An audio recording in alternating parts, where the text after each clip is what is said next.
By the scope of the study, we were asked to identify which products and services would be required in the development of shale gas, determine in New Brunswick to what degree there's some readiness to provide those products and services, and also considering some other factors such as workforce, competition and access to that supply chain, and also some perspective on regulations.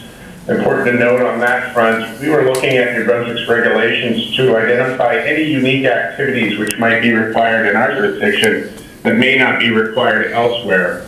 So looking at the regulations from strictly the perspective of unique activities. On slide 3, we just want to run through our approach. As Andrea mentioned, we conducted an industry survey. We conducted a number of interviews with both industry and stakeholders. And we also took a comparative position as far as New Brunswick's regulations compared to 4 other jurisdictions to see where we stand as far as activities. And we also conducted some secondary. There's a tremendous amount of academic research and industry publication. We reviewed a great number of documents as it relates to the development of shale gas supply chain.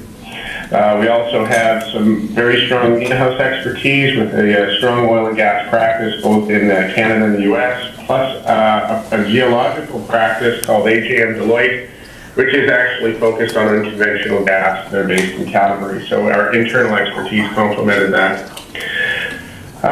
We'll dive right into it. On slide 5, we wanted to get everybody set up here to see what part of the value map we are in fact talking about.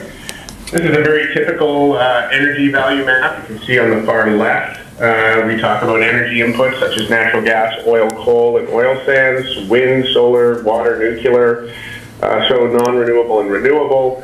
As we move into the natural gas category, we have shale gas, coal bed methane, tight gas, conventional natural gas. There are some others.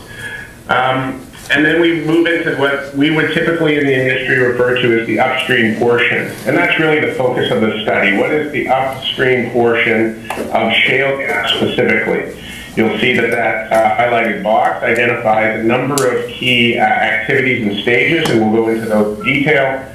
But for sake of understanding where the study focused, we did not move into the midstream, which would be gas processing facilities such as gas plants, or distribution as far as transmission pipelines. Gathering pipelines, which connect the shale gas wellheads to the overall facility, are considered, but extending past that are not. So that's midstream and downstream, to give you a framework as to which box we're really